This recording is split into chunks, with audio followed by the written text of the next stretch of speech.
So here we are. I finally get to meet you in person after all this. You were my first interview after leaving corporate controlled media. And here we are. You're just coming off of having an interview with Joe Rogan. So really been a wild ride, wouldn't you say? It has been, and I didn't know that was your first. I never would have guessed. It was a great interview, and I enjoyed it, and I've enjoyed every other one that we've ever had. Just a pleasure. Well, it's an honor, obviously, to have you be my first interview, leaving corporate controlled media and going independent. So what was it like to reach that mark of getting interviewed by Joe Rogan? What was that like? I don't know. It was a bit of pressure. I must have had 10 different people call me and coach me. And everybody has their own little angle. Oh, say this on Rogan, pump this, mention this website, name this person. Everybody wants the little plug. But I had some great coaching. I have a couple of seasoned media warriors, serious, experienced people.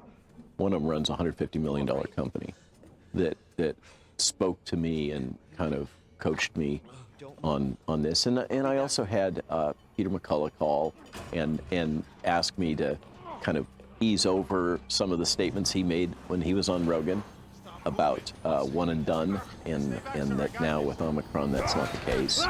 So there was a lot of pressure and excitement, enthusiasm about the opportunity. Rogan is totally chill.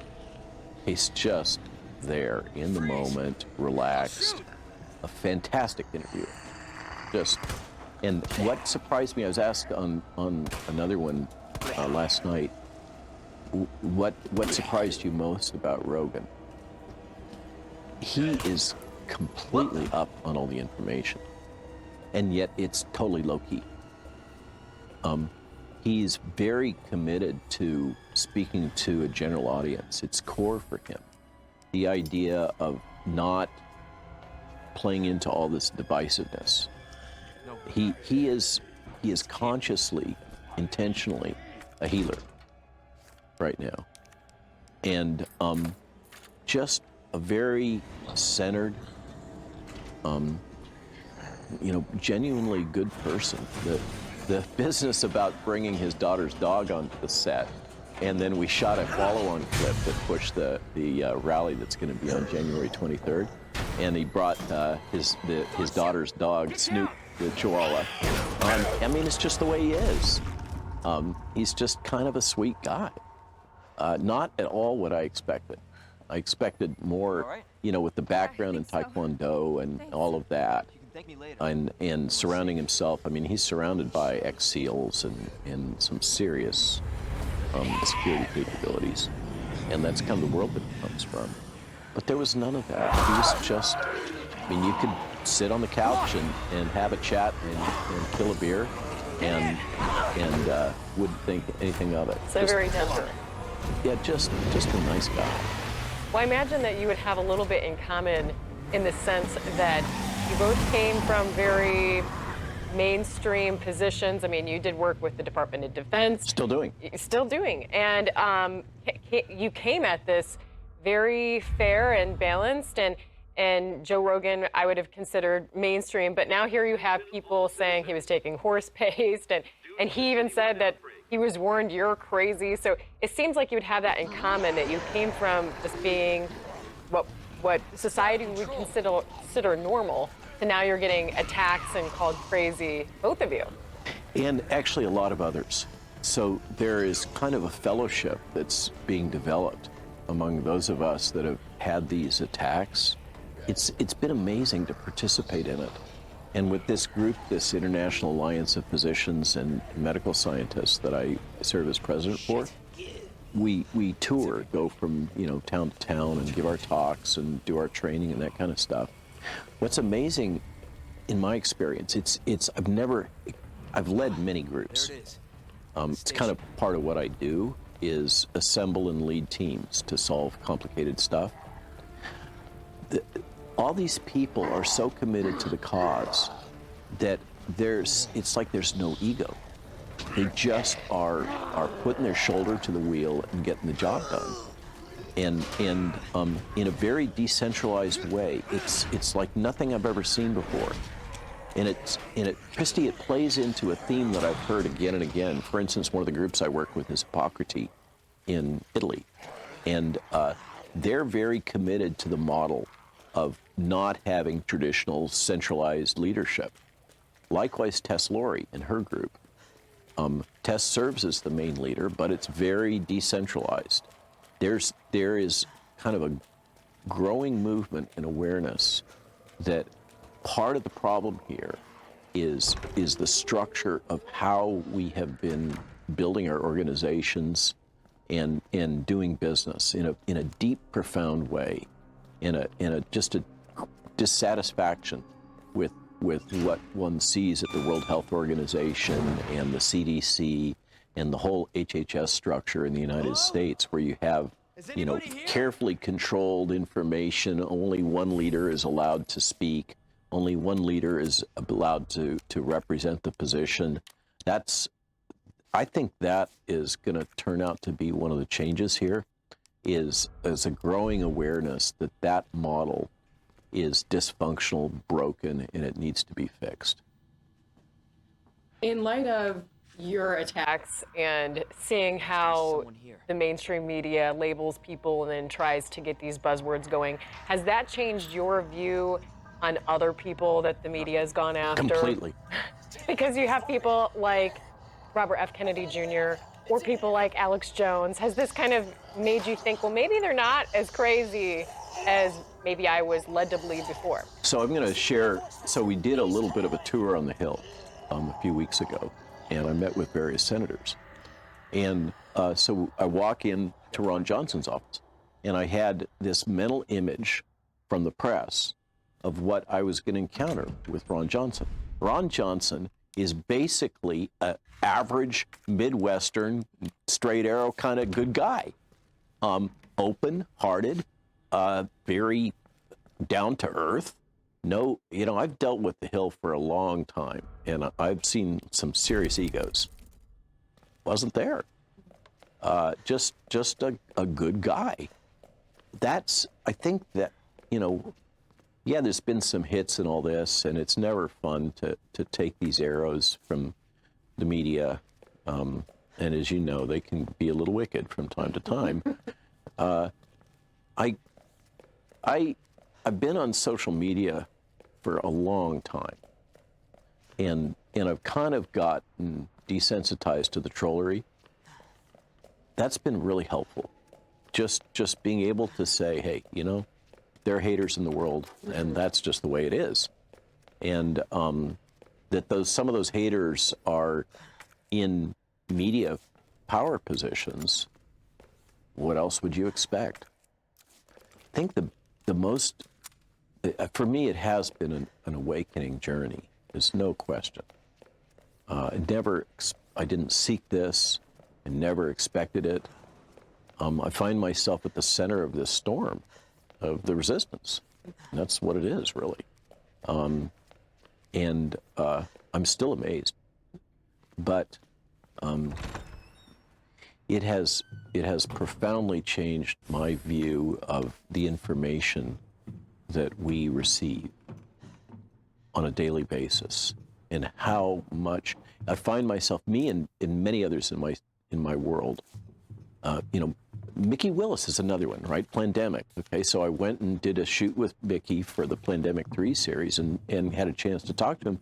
He comes from a liberal Southern California background, Simi Valley, hardcore, progressive California. And then he went through this when he basically got rejected by all of his old colleagues because of Plandemic 1, and decided to just get out of Dodge and move here to Austin. He's another one that's had this journey of experiencing what is really, the fist that's inside that glove, and many, many others. I think that's going to be one of the things that comes out of this. And that's a really hopeful message going into the new year, is that there's a growing cohort of people that are increasingly aware of how thoroughly we've been manipulated. So you'd say you've been red-pilled? In like multidimensional red pill. It's I thought I was red pilled. I've been on the inside for so long and seen Tony Fauci's machinations for so long. It's how that's my origin story. Was the initial AIDS crisis starting in '83 when I was at Davis, and so I saw the hardball politics, and then that's the next big chapter in my origin story, is experiencing big science at the Salk Institute and ending up with a nervous breakdown and PTSD. Okay, so it's not that I haven't been aware of that, but I had not been aware before of the information control that is globally coordinated. I mean, the Trusted News Initiative is profound. What that means, that has become the Ministry of Truth, full on. I mean, it's, Christy, another thing, I was talking to another podcaster the other day, a small local one in Tennessee, and a very intellectual woman. And we got talking, and I said, because I was fast-tracked, as a young person, because of testing and things like that. When I was in 4th and 5th grade, I was reading 1984, Brave New World, those kinds of books and the Greek classics. And I got the question of why it was so easy for me to kind of break free of the assumptions and see through the media manipulation. I think that was part of it. It's deep in my soul. It's like, wired into my childhood brain. And, but we are seeing full-on Orwellian Ministry of Truth now. There's no holds barred. And what Twitter's doing right now, that I think, with Alex Berenson's bold and brave lawsuit taken on Twitter, and then I've had a bunch of lawyers come to me because of getting deplatformed or canceled, I think is really the right term. I think that we may, certainly people can't deny anymore. Yeah. There's so much evidence. And the CNN ratings keep slipping, yay. Maybe we're going to see some change in 2022. That's a hopeful, forward-looking statement. But in light of this awareness of the propaganda and knowing what they do, it seems like you became an easy target for their buzzword of saying, like, oh, he says he's the mRNA vaccine technology inventor. And they really went heavy on that and have tried to contest that. Do you regret saying mRNA vaccine inventor? Matter of fact, Jill, my wife, Dr. Jill Glasspool, is she attacks me for not being forceful enough. Okay. And she's been my partner through all of this. She's like, no, don't back down. You did this work. I lived it with you. You were obsessed. You worked insanely hard to do this. I remember those inventions. I remember. She's the one that's written this big statement on the webpage that recounts her version, her vision and experience in the first person of having lived through those events. It was rough on us as a young couple with a son. And so she doesn't back down, and she's insist. For me, I was like, oh, can't we soft pedal this? I'm just getting so much flack. She's like, no, you are not going to do that.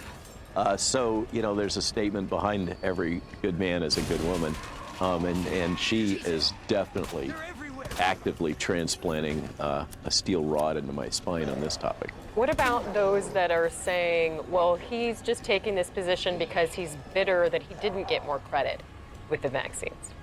What's funny about all that is these detractors that are basically trying to delegitimize me in any way they can.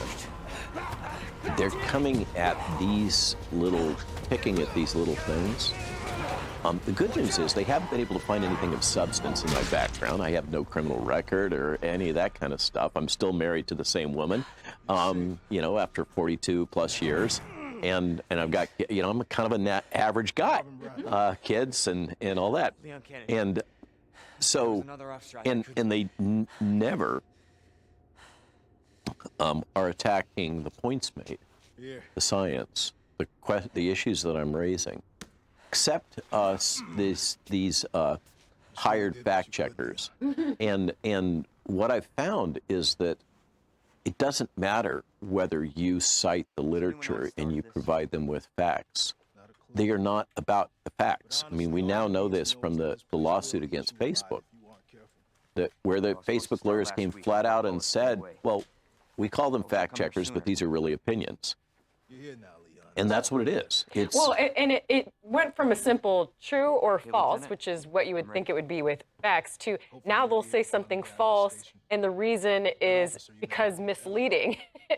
and so how do you make that determination? So they're even trying to mark things false that they're trying to put into a gray area, which makes And I think part of the problem is that they now have developed, because this is a new strategy, right? This whole paid fact checker by Facebook, and now Reuters. It's important to understand that Thomson Reuters is now integrated into Twitter as Twitter's official fact checker.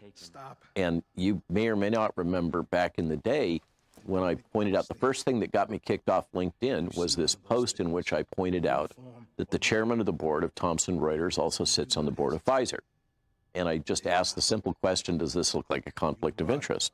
That was prompted by a Reuters fact check attack on me that was, inappropriate and incorrect. And I was just kind of a little bit pissed at Thomson Reuters. But that's been part of this learning curve of seeing again and again and again how the game is played.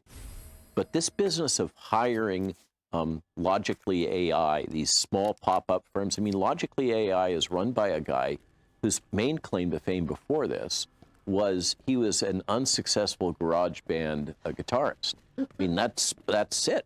That's as near as I can find in terms of his background. But he gets these big contracts from Facebook, and it's they're unabashed. They're guns for hire. They will say and attack and do whatever it is that they get paid to do. They're hired guns. Yeah. And it's not about truth and facts, and you know that because the people they hire, I mean, they're basically untrained, haven't graduated from college, or if they did, it was in something in humanities or something like this. Or the head of the Trusted News Initiative is actually I think has a bachelor's in humanities, has no background in science. Doesn't matter. Yeah, doesn't matter. Yeah, so in terms of this trying to delegitimize me, I knew that this was the price that was going to be paid. I knew going into this that my life would change. When Steve Kirsch and Brett Weinstein and I sat down in Brett's studio in Portland, we all knew that was a turning point and our lives would never be the same. And that is absolutely the case. But I wanted to ask you about that because that's when I first started finding out about you and watching you was from that Dark Horse podcast. And then it's been interesting to see you evolve, like, along the way from, I feel like, more soft-spoken to now you're really out there fighting. And what has been the biggest epiphany to you or biggest impression made since then in watching all this pandemic public health policy play out? There was, when I did the little European tour where the International COVID Summit happened in Rome, and we spoke in the Roman Senate, and I saw the press that was coming out in Italy about that, and got to see these practices of hunting physicians and delegitimizing and weaponizing these terms like anti-vaxxer. In that case, we were rigorous in not speaking about vaccines because the senator that had invited us to speak in the Roman Senate had said, okay, I'm going to do this, but you have to agree not to talk about vaccines because that's verboten. okay? And you can only talk about early therapy. So that's what we did. But the press still attacked us as anti-vaxxers, okay? So that it was clearly a decoupling of reality in what was being presented. And so that was kind of an epiphany. I got labeled as a terrorist and one of the dirty dozen and all that kind of language that we hear here in the States, seeing it play out in the Italian press, and then going from Italy to Portugal. And I was pulled into a group of influencers, you know, politicians, judges, high status healthcare providers, intellectuals in Portugal, and had 2 long evenings with them over dinner and round tables and that kind of stuff with a journalist. And the other one that was just hit me like a brick was this one woman in the Q&A after our round table said to me, "We've always believed the FDA and the CDC to be the gold standard for drug development and purity and efficacy, et cetera, for the world. And we now know that it's corrupt." And when she said that, I'd never had that kind of realization. It hadn't entered my mind to be that blunt. And that one was a big epiphany, that the realization that the rest of the world was perceiving the United States HHS system as completely compromised by pharma. And that was a big one. But then there's been a ton of ones, you know, along the road. You talk about me becoming more outspoken. I've seen that with my peers too. So for instance, Peter McCullough he's kind of chilled out a little bit, but when you're attacked all the time and you have all of this weaponized information against you and no respect, I mean, I'm Mr. Malone, you know, who claims to have invented, I mean, all this language, the kind of classic yellow journalism language, to have it all deployed against me is in absolutely no respect for what I actually did. And they never cite all the patents. I mean, they just gloss over all that. And I knew that it's long been the practice among some to lobby for the Nobel Prize through the press. I was told that I needed to do that. And then I called up a buddy at the Karolinska, and he says, no, we don't care about all that. We have a rigorous evaluation process. Don't even worry about it. But to have that deployed against me by people that came a decade later from what I did, people that I actually coached when they did their first RNA delivery stuff, I brought to a conference in Annapolis that I had set up so that they could interact with the others. And to see the methodical progression of media manipulation by Pfizer and UPenn to try to get Grieco and Weissman the Nobel Prize, that, you know, watching that play out, and this is what had really lit up Jill, was basically them, it's what do they call it in military, you know, false honor or whatever, false valor, right? That somebody tries to take credit for, you know, something that somebody else did in battle. And seeing that actively promoted through the Boston Globe, the New York Times, CNN, and in the European press, and kind of experiencing that in the first person, to kind of have this huge part of my life stripped away from me as if it never existed. I'm told that it didn't exist, that I didn't do the things that I did, that the patents that all have my name on it are irrelevant, and they don't even cite them, and they always miscite the papers. The manipulation of Wikipedia was another one that was a real eye-opener, and tracking that down and seeing how methodical that has become. This just, I guess it's been a series of epiphanies that have made me realize that there's no upside to just being circumspect and trying to be a nice guy in this environment. This is full on media warfare, information warfare, political warfare, 21st century, like we've never seen before, and coordinated globally. The other thing for me has been the personal journey of coming to terms with what the World Economic Forum really represents. And I really resisted that. You know, people initially were coming to me talking about the Great Reset. And I was like, oh, this is crazy talk. You know? That sounds like a conspiracy theory. It sure sounds like a conspiracy. Yeah. Great Reset. Yeah, but then it's all documented. And then you see it being deployed.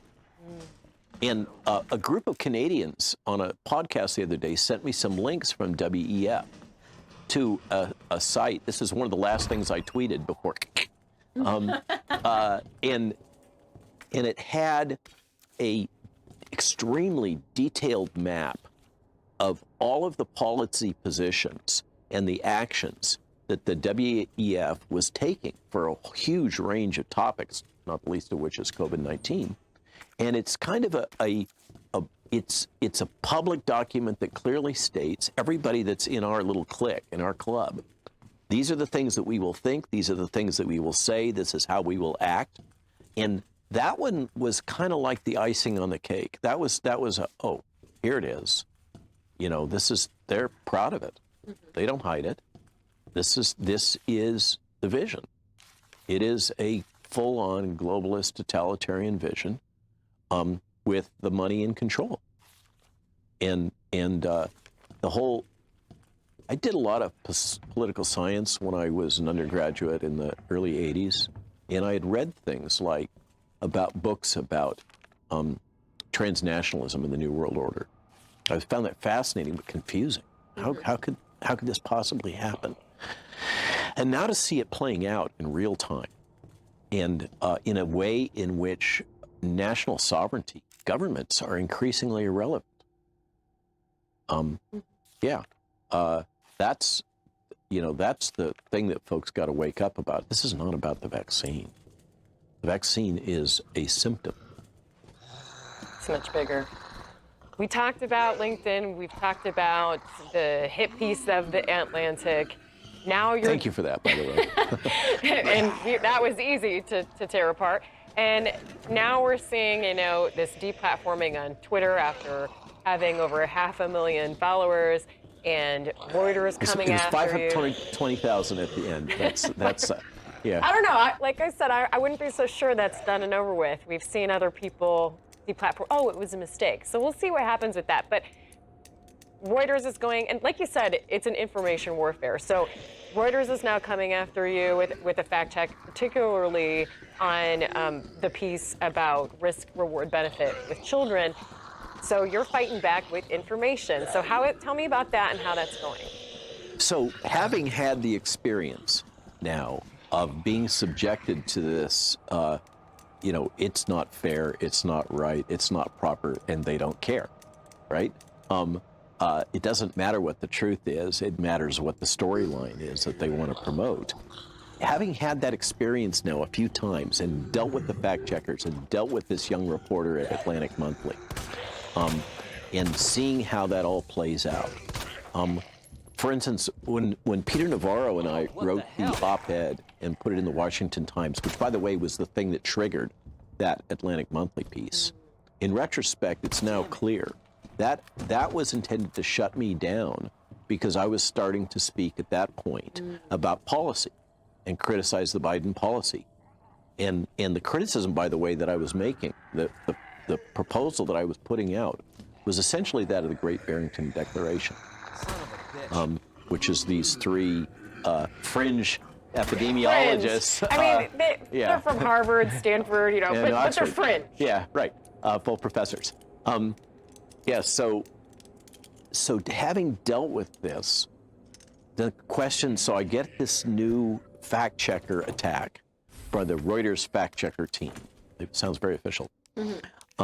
And they have spoken to the MHRA, and the MHRA has these comments that it listed. So this is the equivalent of the FDA in Great Britain, which, by the way, up until the beginning of the year, was not doing any FDA-type regulatory work. It was all being done by the Central European Union.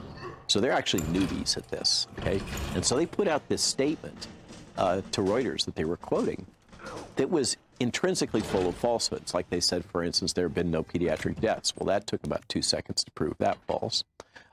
You can cite if nothing else, you can cite the multiple media pieces coming out of Vietnam with the 4 kids that died from the Pfizer attack. Okay, so that, I reached out to my network and I got a huge volume of information about all the pediatric deaths in VAERS and Yellow Card, TESLORI help.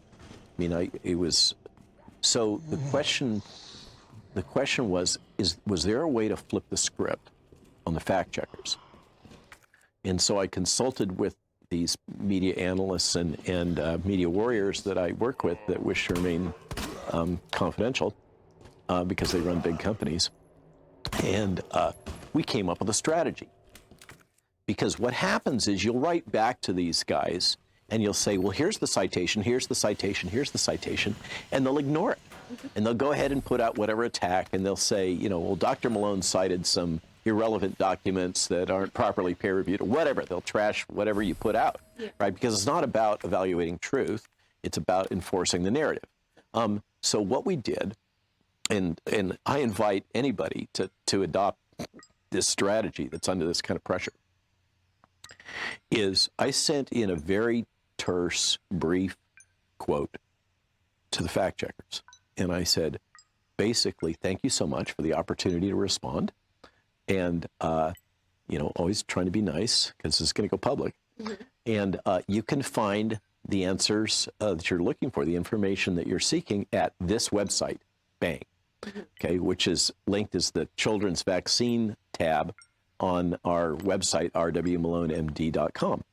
So Jill busted her can on, You're right. we had a day and a half to flip this thing because they gave us a short timeline.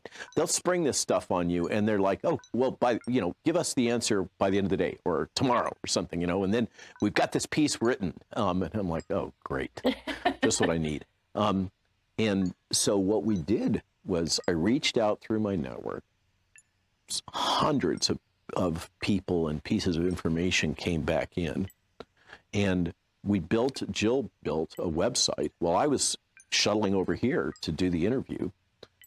She just did amazing work, built this detailed website, collated all this information in a tabular form, structured it according to the critiques that Reuters had provided, clipped in, there's a page on Reuters Fact Check that clips in the actual email from them, and clips in the legal challenge that TESLORI and company have just filed against MHRA because they're off the rails. And so, and clipped in Steve Kirsch's very nice video summarizing the Trusted News Initiative, and just bang, bang, bang, bang, bang, went through all of their various points, hundreds of references, an enormous list of all the footballers and high-performance sports people that are, in their late teens through early 20s that have dropped dead on the field.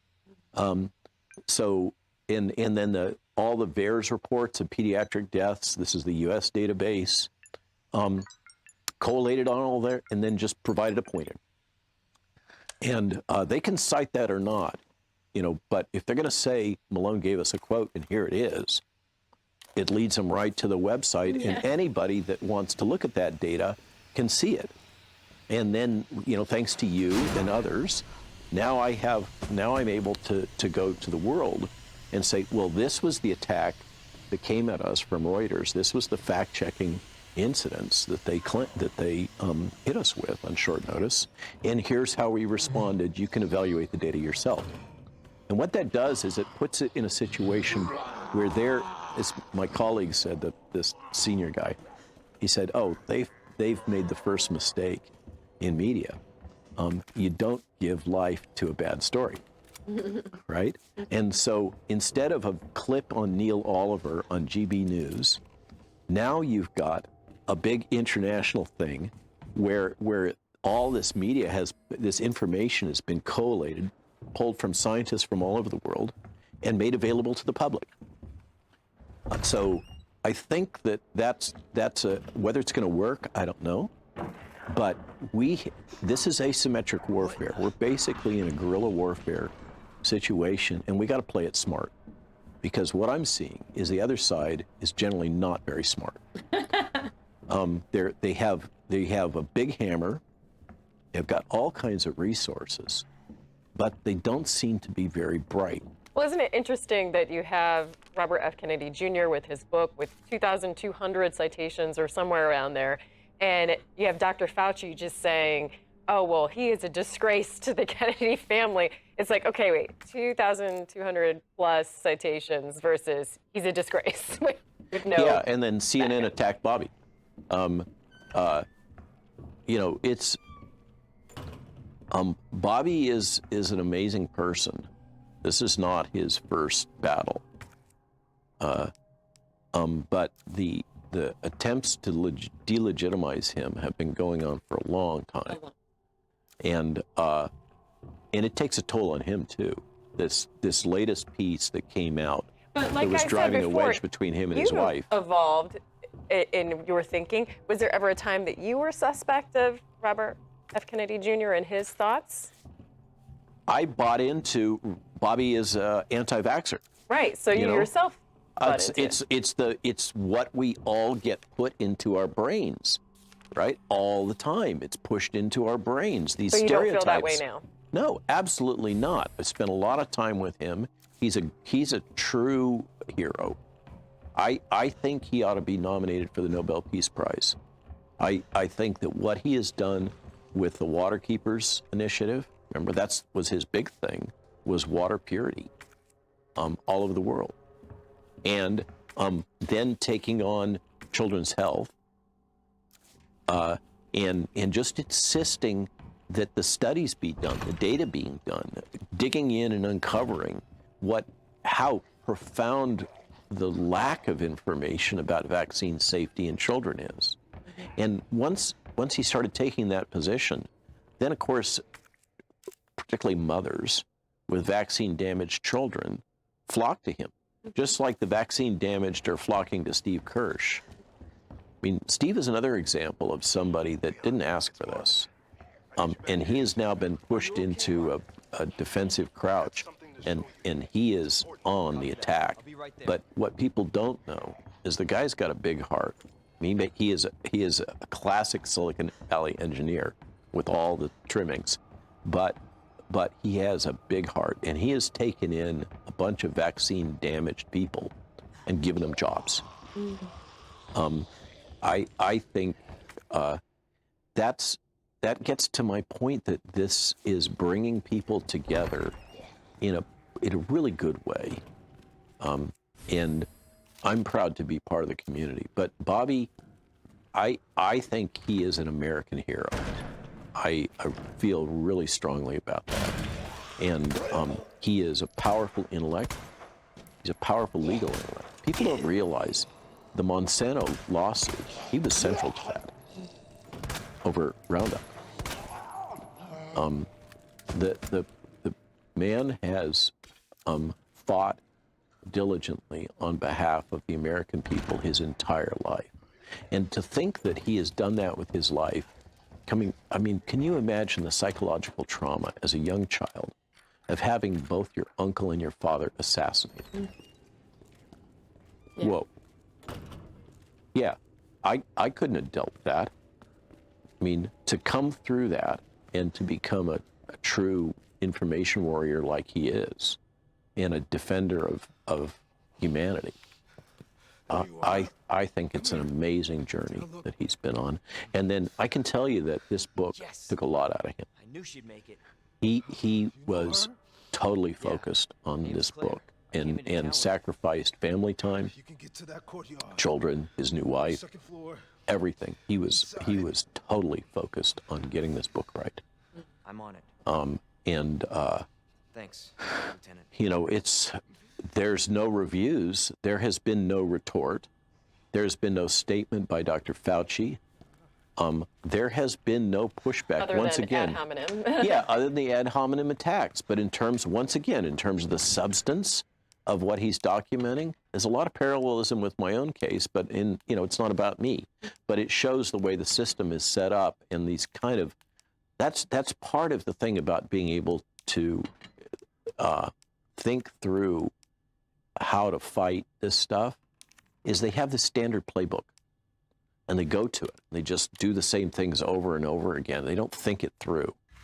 And so that makes it easy to anticipate what they're going to do. And as I said to Rogan, who's, of course, a martial arts specialist, that I said, Joe, you understand using the energy of the enemy against them. And that's kind of the way we have to think. We have to be smart about this. Mm-hmm.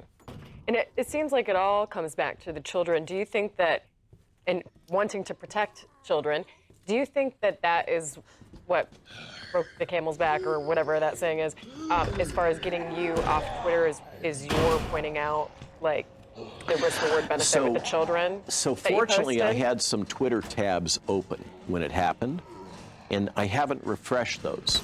So I still have a record of the last tweets I sent out.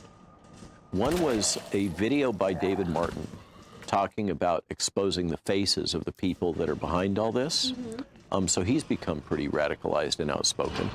And then the last one was a Substack that Jill and I put out, Dr. Jill Glasswell Malone, my wife, and partner. And it was centered around this really powerful video that the Canadian COVID Care Alliance group put out, extremely well produced, that just rigorously documents, bang, bang, bang, bang, bang, all the malfeasance and data manipulation that went into the Pfizer studies. And it's stuff that we all knew.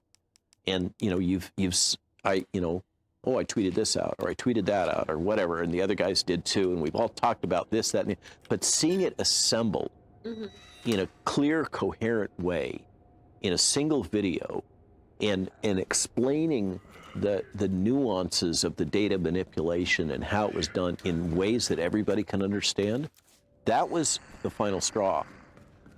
And when I carefully watched that video, everything in there was factual. So you think that is, you hit the mark, so you had to go. So was it that? Was it that Reuters, Thomson Reuters, which is now the fact checker for Twitter, has this fact check initiative coming at me, and they decided to do this? Was it the video that has gone viral, the little 4-minute clip that's on globalcovidsummit.org, where I talk about, basically say, parents, you better think twice, because if your child is vaccine damaged, it can't be fixed, right? And so you better be sure, because you're going to have to live with it the rest of your lives.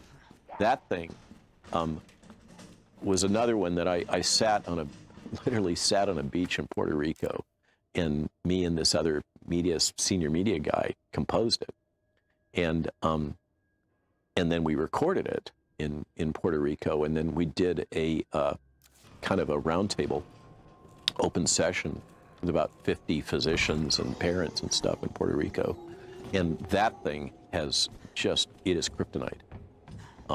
That provoked a direct attack on Facebook by the Israeli Ministry of Health, attacks from the major radio station in Spain that happens to be owned by BlackRock, attacks in the media in Italy. I mean, that they wouldn't be acting like that if that video wasn't striking a nerve.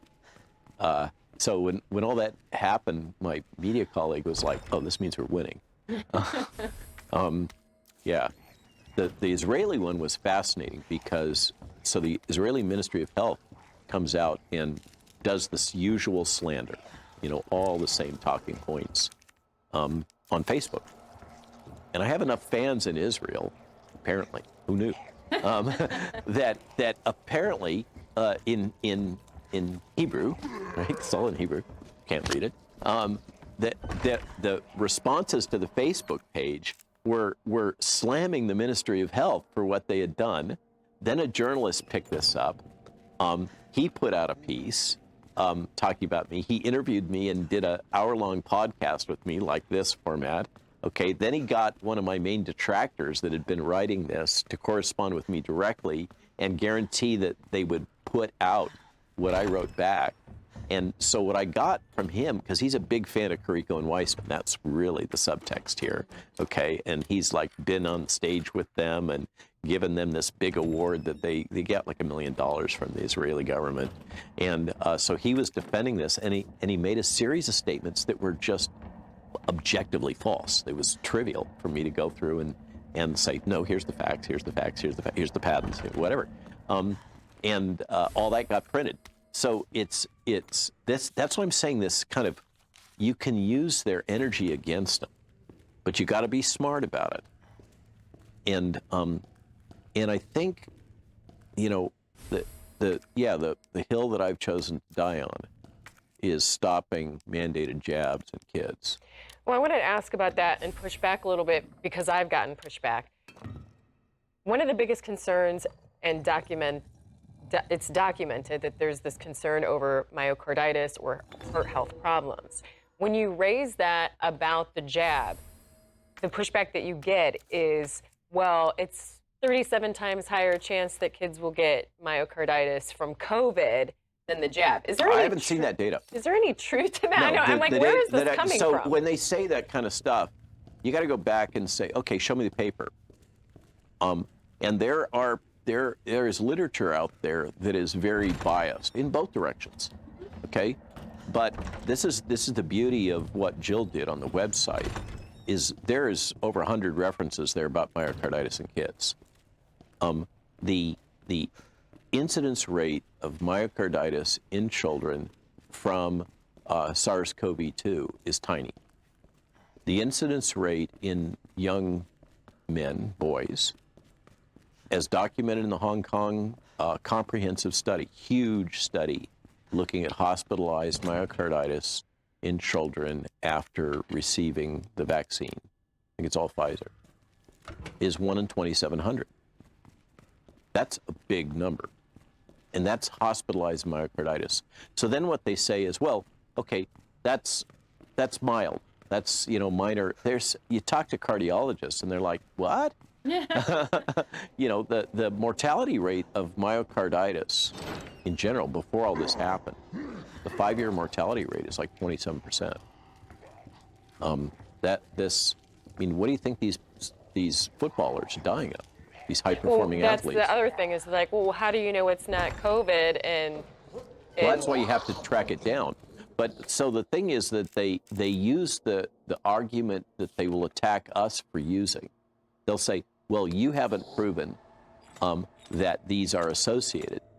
But then they'll turn right around and make a blanket assumption that they're not vaccine associated, that they're associated with the virus itself.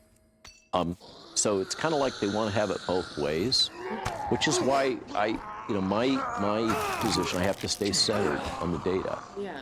And say, here's the manuscripts, here's the data, here's the VAERS reports, here's the yellow card reports, again and again and again. And with those reports, the way we put it out, you can read what the history was as reported on VAERS. You just have to click on it and you can see for yourself. Well, that's obviously become demonized as well. Every time you bring up VAERS, they say, oh, well, that's not vetted. They'll demonize it when it's to their advantage, and then they'll exploit it when that's also to their advantage. So it's again, they're wanting to have it both ways. The thing about that whole thread is, this is my core argument with all this. We wouldn't be having our society torn apart if the FDA and the CDC had done their job. The real problem here is that we don't have decent data. If we had decent data, if they had done their job and insisted that Pfizer do the multi-year study that it had initiated, rather than killing it after a few months and jabbing all the controls, I mean, that was an intentional strategy. There's a lot of ways you can manipulate clinical trials. And that's the thing, too, that I've been wondering about. I am definitely no statistician. I'm terrible with numbers. That's why I speak and write for a living. But one thing that has had me thinking is, like, just how easy is it to manipulate data and to manipulate numbers? I mean, even as far as the myocarditis thing had me thinking, okay, well, even if we were to agree that there would be a greater chance with problems or myocarditis in children if they got COVID. Are they factoring in, well, if they got COVID part? Like, first you have to factor in. Have they proven that they actually had the disease? Yeah. Right. I mean, are they factoring in how difficult it is for children to get COVID or COVID in a bad way to begin with? Serious COVID. Right. So exactly. that's why I always couch that in healthy, normal children shouldn't have mandated vaccines. I believe nobody should have vaccine mandates for these experimental products. I believe it is absolutely contrary to the Nuremberg Code, the Helsinki Agreement, the Common Rule, the Belmont Report, etc. Okay, it is lawless behavior that's going on, full stop. And actually, we've got a section on that webpage that I talked about that is legal analysis of why it's lawless, why it's illegal what they're doing. And, you know, that's going to go to the Supremes, and we'll see what they have to say. But it is easy to manipulate the data. So I'm going to give you a specific example that relates to kids, since we're talking about kids. So in the original Pfizer trial, there was about a little north of 2,000 children enrolled in two groups, placebo and experimental, so about 1,000 each. Mm-hmm. So in that, they claimed that there were no serious adverse events in the children. In that, there was one child, Maddie DeGarry, 12-year-old girl, and she is listed in the official database that was provided to the FDA by Pfizer as having gastrointestinal distress. Okay? What about who? So then this comes out, and her mother starts speaking up. No, that's not true. She had a seizure, then she became paralyzed. She's now wheelchair bound and having to be fed through an NG tube, a nasogastric tube. Okay, that is not gastric distress. No. It's not a stomach ache. Okay, there are all kinds of ways that, remember, this is what I do for a living, clinical trials and regulatory affairs. There's all kinds of ways that you can tweak databases at different stages when you do the database cleaning and scrub and resolution and write the clinical trial final study report. And you know, you can craft that study report in all kinds of ways. You can highlight the things that look good and downplay or stick into obscure appendices the stuff that look bad. And in fact, all of that is done by Pfizer. That's the thing that the Canadian little video really, really well documents. And then we have this new disclosure from the whistleblower here in Texas about the clinical contract research organization that was running those studies for Pfizer and all the malfeasance and manipulation that was done there. Okay, so this is all coming out. The wheels are coming off the bus here. It's a question of, and normally, so if I was doing that, it was a study that I was principal investigator on, or a clinical contract research organization that I was working for, and that stuff came out, I would expect to get a 483 warning letter and probably lose my ability as a principal investigator to run a clinical trial in the future. That's what I would expect to have happen. That's why I resigned from Allchem when it became clear that the Northwell study that was funded with this contract that I wrote early on for famotidine, that's why I resigned, is because I could tell that they didn't know what they were doing and they were going to get into trouble. And lo and behold, they did. And what happened? That's a great case study. What happened in that case? Well, the FDA came in and audited them and demonstrated clearly that they didn't know what they were doing. They weren't following good clinical practice, and they were mismanaging the study. And the study was put on hold, and BARDA didn't continue to fund it, et cetera, et cetera. That's the way things are normally supposed to happen. And in the case of Pfizer, they can do no harm. And the way that it used to be about a decade ago, that there was this neat little trick that pharma was playing. Pharma used to run all their own clinical trials in-house. And then for financial reasons, and I think also liability, they outsourced it. So that's why all these clinical contract research organizations popped up all over the country and all over the world, is because the pharma basically said, okay, we're no longer going to have this in-house. We're going to provide oversight, and you guys are going to do it. Okay? And what that allowed them to do was, when data got manipulated, when bad stuff happened in a clinical trial, it wasn't being done properly, the pharma could say, oh, it's not our problem. We didn't do that. You know, wash our hands. It's those bad guys over there. Okay? And maybe that company would get dissolved and all the people go to work for another one. I mean, there's enough of these around, right? So that was the ecosystem.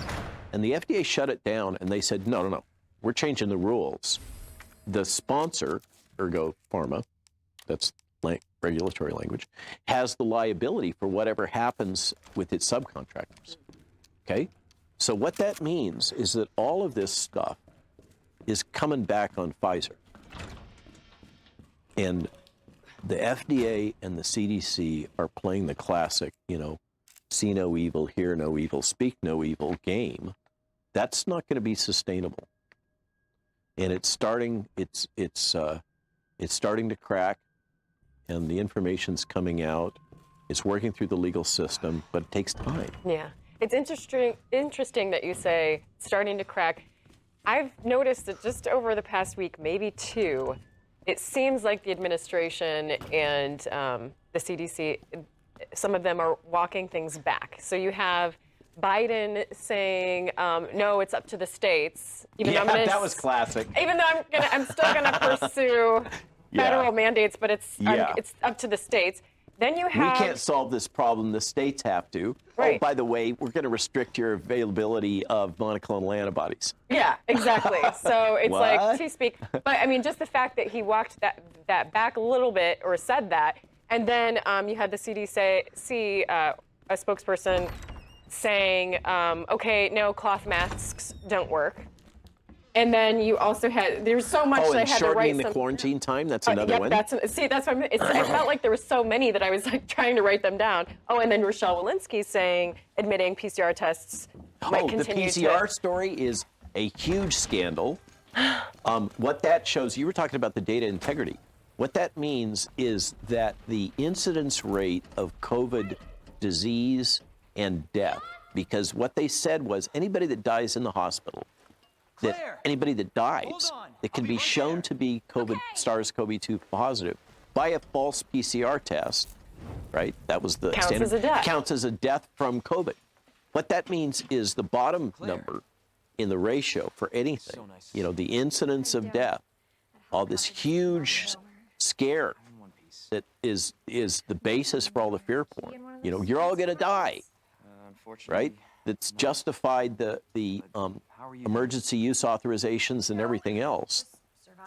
This statement that's about to expire in mid-January that is underlying all this emergency declaration. That's all built. It's a house of cards. And the CDC is now starting to become clean about that. They're not talking about the implications. They're just saying, oh, well, the PCR assay was bunk, and we shouldn't have used it.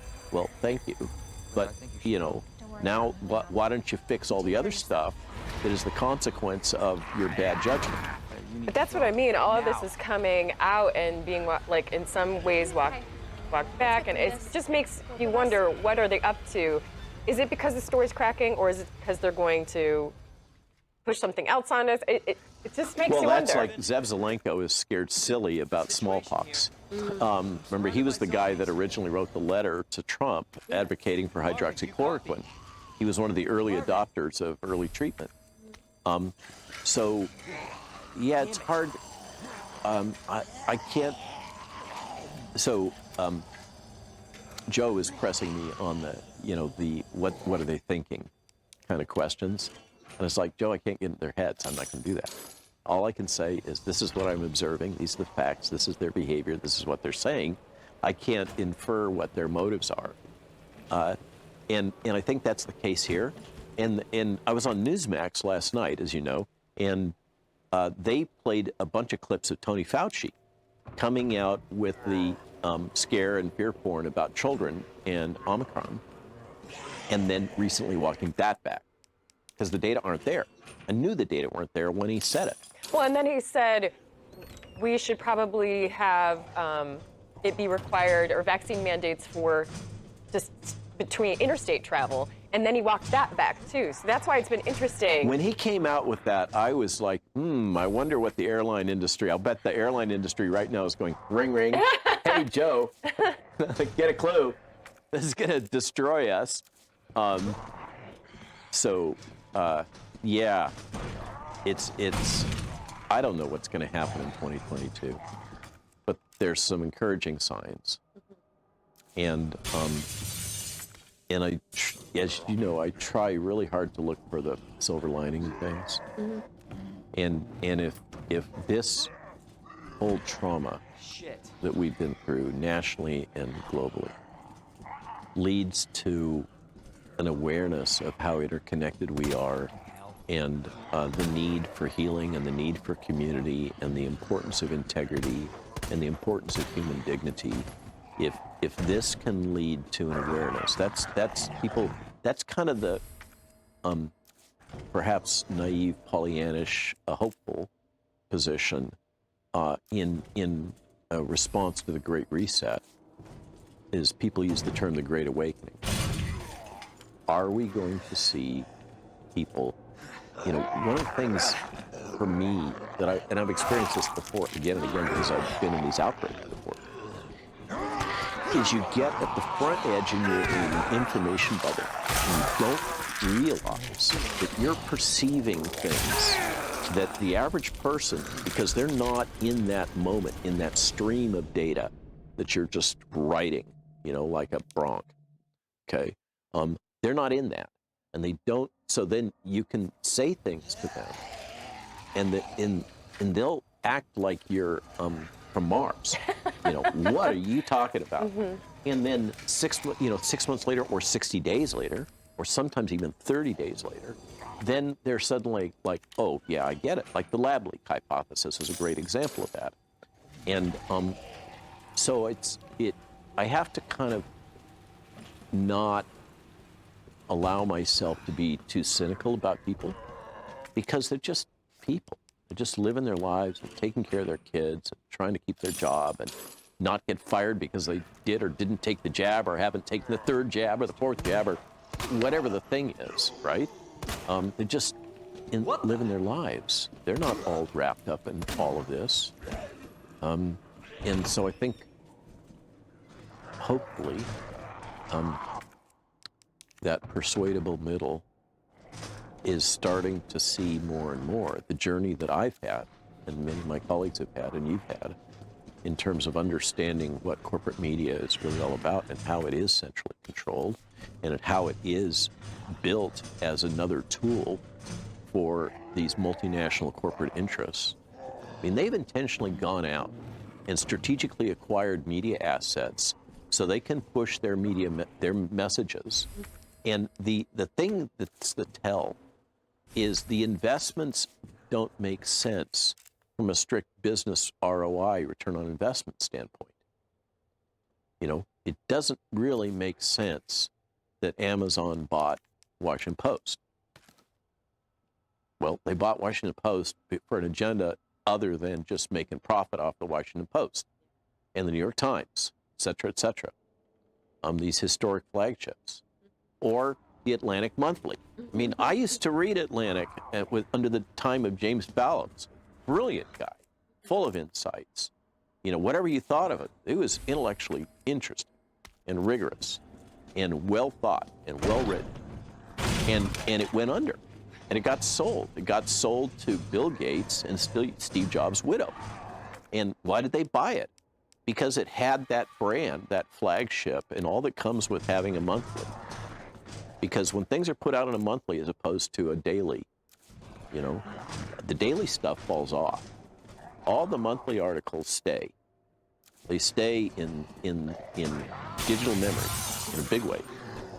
And, so why make these investments in these failing legacy media tools?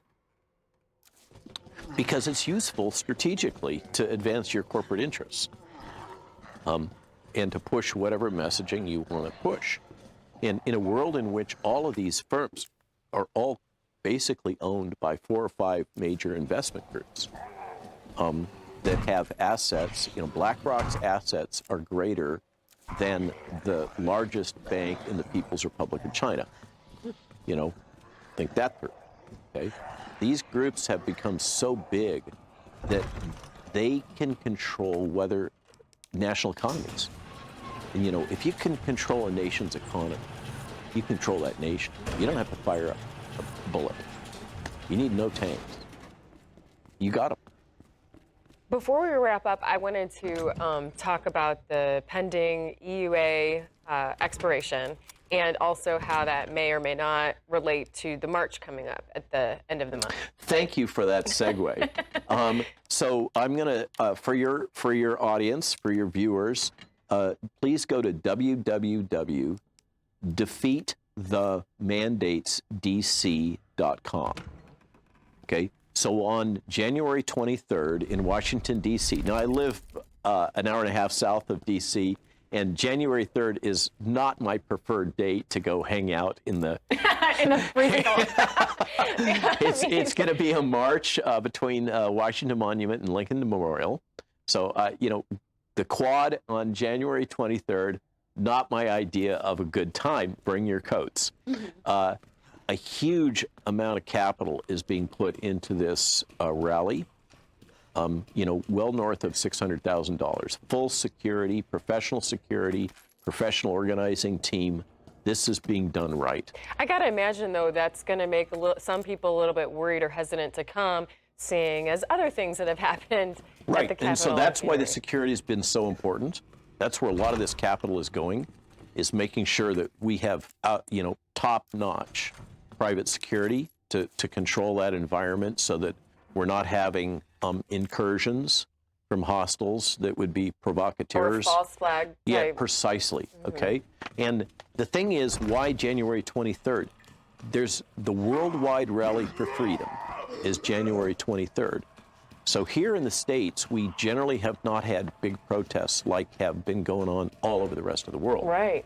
Okay, so this is being done in a way that coordinates America with what's going on in Europe and Australia, etc. So that's why that date. They're hiring buses. We've got rappers. High Res is going to come in. Multiple speakers, and the point is, I'm going to just read something. This is the emphasis. This is a rally for every party, ideology, race, and background uniting together to defeat the mandates. This is about the mandates. And it's not about left or right. Vaccinated and unvaccinated, Republican, Democrat, and independent, all racial groups. This is a unity rally for America to say no to these illegal government-imposed mandates. You don't have to be anti-vaccine or pro-vaccine or jabbed or unjabbed or any of this other stuff. Let's come together and agree that it's just not okay for the government to be telling us what we have to put into our bodies, and more importantly, what we have to put into our children's bodies. It's not okay for the government to be inserting itself into the family. That has got to stop. So that's what the rally's about, and thank you for teeing that up. Now there was another aspect to that. I got off on that riff. Because it's coming up that the EUA is... Oh, yeah, so then the question, when you're sitting like you and I, where we're constantly sensitive to what's going on in media, and you see this sudden surge of reports in the media, a lot from New York media, talking about Omicron and Omicron's danger in children. I mean, just again and again and again and again, it's coming out, okay? And it's all grossly disproportionate. It's not connected to anything real. There's no papers out there. It's totally inconsistent with the research. They'll take some anecdotal report from some clerk in a hospital or something like that and make it into a huge thing, and talk about anecdotal data. When you see that kind of coordinated behavior, folks like you and me say to ourselves, oh, what's going on here? Okay, why are they suddenly pushing the fear porn about Omicron when Omicron is very benign? There's hardly any deaths worldwide from Omicron. Okay, why is that? And so then you got to start thinking, there must be an ulterior motive. And conveniently, maybe this is just circumstance. Maybe that has nothing to do with that. But the 2-year declaration of emergency expires on January 15th. And if that is allowed to expire and it's not renewed, then the legal basis for all the emergency use authorization language falls away. And so I think that the government is in a position, I mean, there's these weird paradoxical incentives. I think the government right now is incentivized to push fear about this virus because they have to have sufficient fear in order to justify reinitiating the emergency declaration. And that comes up in mid-January. Now, let's see if that happens. That's a forward-looking statement. I don't know if that's what they're thinking. I don't know if that's what's going to happen. But I asked some legal experts to dig into this, and I sent you the link to document whether or not that's what's going on. And it appears that's the case, is that there is an expiration of the declaration that provides the legal underpinning, the declaration of emergency, that provides the legal underpinning for all of this other stuff where they have basically disregarded the law. So let's see what happens. But that is, that's like these perverse incentives that hospitals have to kill people. I mean, I don't know how else to say it. That's not a nice way to say it. It's not very pretty. But hospitals get paid to have people die of COVID. And it's not a small figure. It's a lot of money. There is a perverse incentive for hospitals to not want early treatment, okay? Because then people don't go to the hospital and they don't get their big plus up from the federal government. I mean, there's a bunch of, we call, you've been around long enough, you know the term blowback. Something is used in the intelligence service all the time. These unintended consequences of bureaucratic decisions because, often it's not the sharpest tools in the shed that are making these calls and making these decisions on the fly. And there's a huge stack of bad policy decisions that have driven what is now one of the worst mortality rates in the world in the United States. I mean, we all think, oh, we got the best medical system and Tony Fauci is a hero. No, I'm sorry, look at the data. Yeah. It's literally one of the worst. Well, it's about that time. Is there any final word, final thought? Christy, it's been a lot of fun and a pleasure to share this journey with you. Mm-hmm. And I'm so grateful for the chance to just sit and talk a little bit here in the studio and not over Skype and Zoom and blah, blah, blah. And all the technical difficulties. It goes on and on. So Happy New Year's to everybody. Let's hope it's a better 22 for all of us. And be kind to each other. We don't have to play in to, the media really likes to set us against each other. It sells clicks, sells soap, whatever the hell they're selling. It sells Pfizer jabs, right? On CNN, or cars, or whatever the thing is, okay? Don't buy into it. We're one people, we're one nation. We have common purpose. We have this amazing gift of a constitution.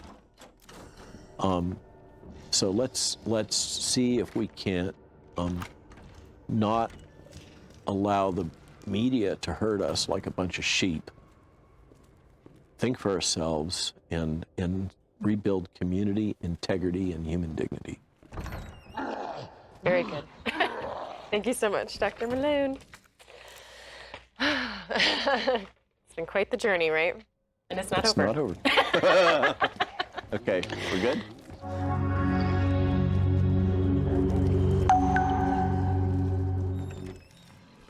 The Oscar winners give a press conference and how to buy a sailboat. I guess my feeling at this point in time is maybe we need to be completely a little bit more scary for the public. Especially with the Delta variant, which is the hardiest and most contagious variant we've seen to date. We need all the protection that we can get. That's why the vaccines are so effective. This is a pandemic of the unvaccinated. We've got to get them vaccinated, and hopefully they will do it willingly. I think we really need to make it clear that there are privileges associated with being an American. We have to be more blunt. We have to be more forceful. If you do not want to get vaccinated, you can work from home. You can homeschool your children. You can shop online. So where is this coming from? People saying, I'm now being forced to be vaccinated. If you want to travel, you better go get that vaccine. You should be wearing masks even when you are vaccinated if you are indoors. If you wish to have these privileges, you need to get vaccinated. We have to say something coming out, you don't get vaccinated, you're going to die. I mean, let's just be really blunt to these people. Get vaccinated. Get vaccinated. Get vaccinated. Get vaccinated.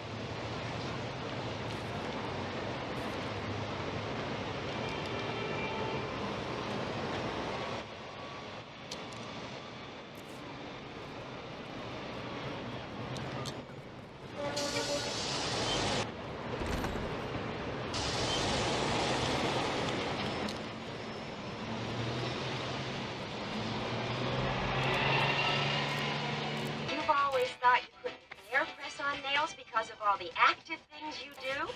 Recolored in 7 luscious hues. Just...